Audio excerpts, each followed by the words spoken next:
શ્રી દુર્ગા સપ્તશતી અધ્યાય 10 શુંભનો વધ। આની પહેલાંના વિડીયોમાં નિશુંભનો વધ દર્શાવવામાં આવ્યો તો હવે દેવી દ્વારા જે શુંભનો વધ થયો તે દર્શાવવામાં આવશે અને આના પછી 11મા વિડીયોમાં દેવતાઓએ કરેલી દેવી સ્તુતિ તથા દેવીએ દેવતાઓને આપેલું વરદાન દર્શાવવામાં આવશે। તો મિત્રો, ચેનલને લાઈક, શેર અને આવા જ અવનવા વિડીયો જાણવા માટે સબસ્ક્રાઈબ કરવાનું ભૂલતા નહીં। શુંભનો વધ। ધ્યાન। હું મસ્તક પર અર્ધચંદ્ર ધારણ કરનારા શિવ શક્તિ સ્વરૂપા ભગવતી કામેશ્વરનું હૃદયમાં ભજન કરું છું। તેઓ તપાવેલા સુવર્ણ જેવા સુંદર છે।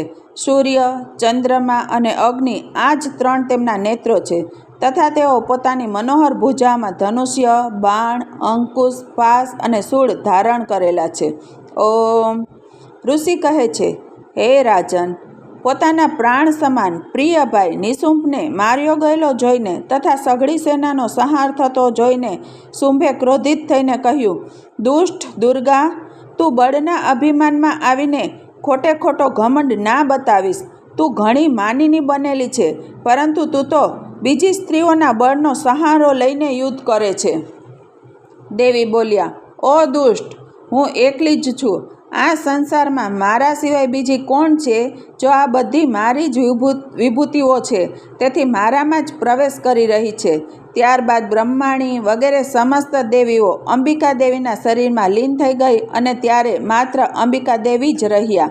દેવી બોલ્યા, હું પોતાની ઐશ્વર્ય શક્તિથી અનેક રૂપોમાં અહીં ઉપસ્થિત થઈ હતી। તે બધા રૂપોને મેં સમેટી લીધા। હવે હું એકલી જ યુદ્ધમાં ઊભી છું, તું પણ સ્થિર થઈ જા। ઋષિ કહે છે, ત્યારબાદ દેવી અને શુંભ બંને વચ્ચે બધા દેવતાઓના તથા દાનવોના દેખતા જ ભયંકર યુદ્ધ છેડાઈ ગયું।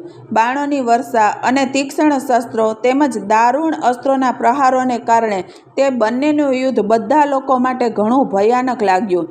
તે સમયે દેવી અંબિકાએ જે સેંકડો દિવ્ય અસ્ત્રો છોડ્યા તેમને દૈત્યરાજ શુંભે તેમનું નિવારણ કરનારા અસ્ત્રો વડે કાપી નાખ્યા। આ પ્રમાણે શુંભે પણ જે અસ્ત્રો છોડ્યા તેમને પરમેશ્વરીએ ભયંકર હુંકાર શબ્દનું ઉચ્ચારણ વગેરે રમત રમતમાં જ નષ્ટ કરી નાખ્યા। ત્યારે તે અસુરે સેંકડો બાણોથી દેવીને ઢાંકી દીધા। આ જોઈને ક્રોધે ભરેલાએ તે દેવીએ પણ બાણ મારીને તેનું ધનુષ્ય કાપી નાખ્યું। ધનુષ્ય કપાઈ જવાથી દૈત્યરાજે વળી હાથમાં શક્તિ લીધી, પરંતુ દેવીએ ચક્રથી તેના હાથમાંની શક્તિને પણ કાપી નાખી। ત્યાર પછી દૈત્યોના સ્વામી શુંભે ચક્રવાળી ચમકતી ઢાલ અને તલવાર હાથમાં લઈને તે સમયે દેવી પર હુમલો કર્યો। તેના ધસી આવતા જ દેવી ચંડિકાએ પોતાના ધનુષ્યમાંથી છોડેલા તીક્ષ્ણ બાણો વડે તેની સૂર્યકિરણો જેવી ઉજ્જવળ ઢાલ અને તલવારને તરત જ કાપી નાખ્યા। એ પછી તે દૈત્યના ઘોડા અને સારથી માર્યા ગયા।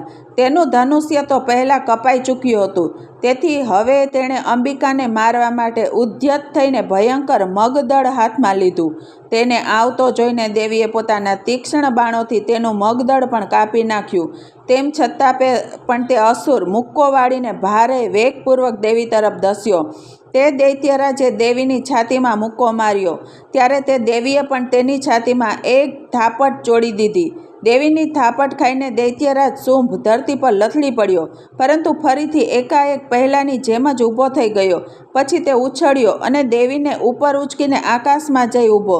ત્યારે દેવી ચંડિકા આકાશમાં પણ કસાય આધાર વિના જ શુંભની સાથે યુદ્ધ કરવા લાગ્યા। તે સમયે દૈત્ય અને ચંડિકા આકાશમાં એકબીજા સાથે જે યુદ્ધ કરી રહ્યા હતા તે તેમનું યુદ્ધ પ્રથમ તો સિદ્ધો અને મુનિઓને આશ્ચર્યમુગ્ધ કરનારું નીવડ્યું। અંબિકાએ શુંભ સાથે દીર્ઘકાળ સુધી યુદ્ધ કર્યું। તે પછી તેને ઉચકીને ઘુમાવ્યો અને પૃથ્વી પર પટક્યો। પટકી દેવાથી પૃથ્વી પર પડ્યા પછી તે દૃષ્ટાંતમાં દૈત્ય ચંડિકાનો વધ કરવા માટે ફરીથી તેમની તરફ ભારે વેગથી ધસ્યો। સમસ્ત દૈત્યોના રાજા શુંભને પોતાની તરફ ધસી આવતો જોઈને દેવીએ ત્રિશૂળથી તેની છાતીમાં છેદ કરીને તેને ધરાશાયી કર્યો। દેવીના શૂળથી ઘાયલ થવાથી તેના પ્રાણ નીકળી ગયા અને સમુદ્રો, દ્વીપો અને પર્વતો સહિત સઘળી પૃથ્વીને કંપાવતો ધરતી પર ઢળી પડ્યો।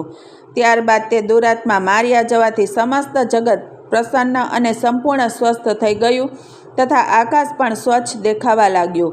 અગાઉ જે ઉત્પાક સૂચક વર્ષા અને ઉલ્કાપાત થતા હતા તે હવે શાંત થઈ ગયા તથા તે દૈત્યના માર્યા જવાથી નદીઓ પણ તેમના યોગ્ય માર્ગે વહેવા લાગી. તે સમયે શુંભના હણાયા પછી સમસ્ત દેવતાઓના હૈયા હર્ષથી ભરાઈ ગયા અને ગંધર્વો મધુર ગાન કરવા લાગ્યા.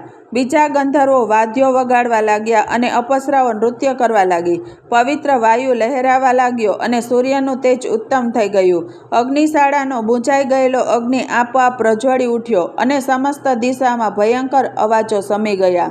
શ્રી માર્કંડેય પુરાણમાં સાર્વણિક મન્વંતર કથા અંતર્ગત દેવી મહાત્મ્યમાંનો શુંભ વધ નામનો 10મો અધ્યાય સમાપ્ત.